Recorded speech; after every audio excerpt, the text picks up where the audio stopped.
Let's talk about how to coach a player to play against long pips. There have been a whole lot of videos, articles written about how to play against long pips, and they're probably pretty helpful. But what I'm talking about today is more of a how do you coach somebody to play against them? The short answer is, in order to play against long pips, you're going to need to actually do it. And if your coach never exposes you to that, you're probably going to run into problems in a tournament when you play somebody that uses long pips. My first real experience playing against long pips was when I was playing at a club a number of years ago, and there was a player who everybody was avoiding, and other than me. I was kind of a little bit more than a beginner player at the time, but I got the chance to play a long pips player for, sorry about that, for a couple hours. I'd play a match, lose, play a match, lose, played I don't know how many matches, and eventually did win. And from that time, I really wasn't concerned about playing a long pips player again. It wasn't that I'd completely figured it out, but I'd figured it out enough that it was not something that was going to psych me out. I know a lot of players don't like to play against them, but it's a skill that you need to have even if you never ever played against long pips. The point being that you get a ball that has less spin than you're expecting, or comes at a different speed than you're expecting. Those are all common shots in playing against long pips. Players that play long pips players frequently rarely have any real problem with it.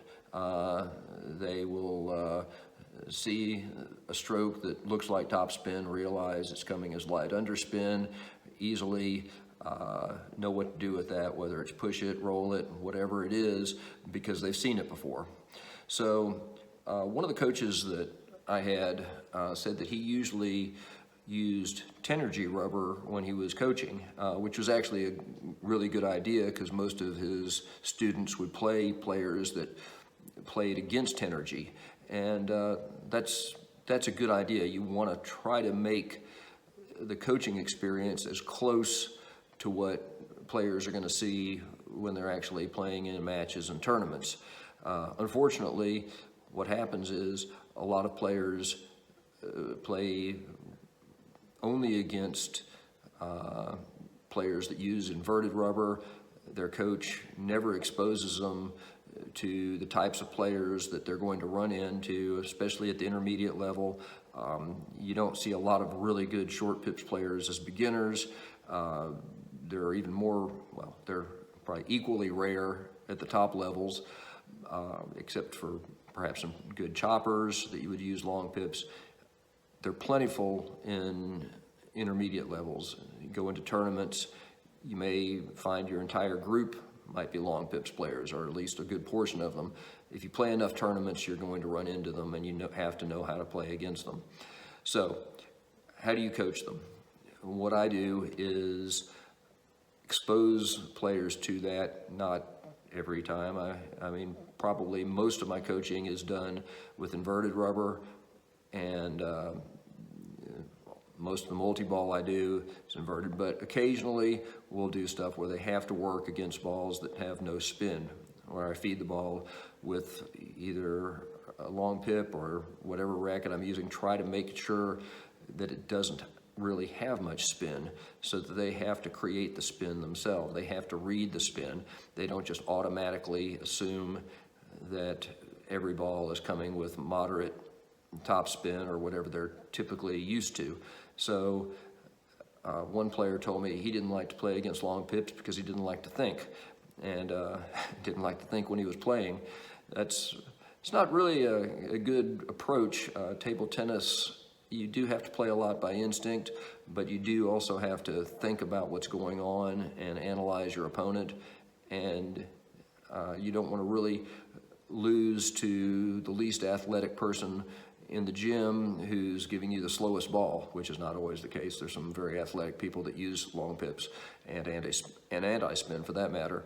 But if you are afraid of playing against long pips, your best bet is to find a coach that knows how to use them, can help you with them, or just don't avoid the long pips player at your club.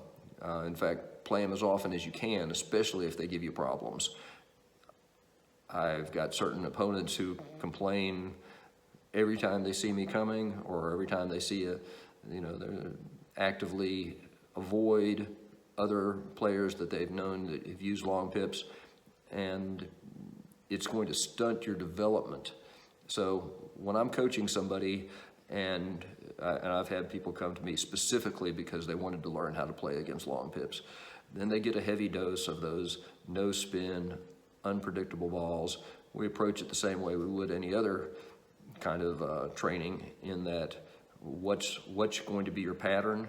We talk about the types of serves, which, by the way, if you've been working on some really great side spin serves and think that's the answer, it may not be the best approach when you play a long pips player, because all that side spin is going to come back at you. Don't discard it completely. I've seen heavy spin work against long pips players, but if you're serving and then really having a hard time with what's coming back at you, you might want to go to a more generic serve, particularly if they're not really attacking with them. The easiest thing for me is if somebody serves long and I can chop it either with my inverted side or the long pip side. That pretty much puts me in the type of rally that I would want to be in. So you have to talk about what kind of serves you want to do. You have to talk about what your approach is, how you have to play differently, how you have to look at the rotation of the ball, which is something you should be doing all the time anyway, which is a good reason to play against choppers and long pips players. So if your coach has never exposed you to long pips or taught you how to play, you might want to find a different coach, at least to teach you that part of it. That's not to say dump your coach but because it doesn't use long pips. That's not a good idea. But if they're not familiar with it, then it's probably a good idea to find a coach that is, at least get a few lessons, find out what a little different approach, and expose yourself to it. It's the same with perhaps if you're a pinhole player and your coach is not a pinhole player, it might not be a bad idea to find a coach that does use pinhole and see if there's some insights that they might have. Every coach is not right for every single player, and one coach usually can't do everything. So that's probably a little different insight on playing against long pips and how to coach long pips. The bottom line is, if you want to learn how to play against it, you have to see a lot of it. And if you want to learn about it, you have to find somebody who has actually played with it, learned how to play against it, and get their insights. So you can get insights from different types of coaches for different situations. All right, thanks a lot. Hope we'll see you next time.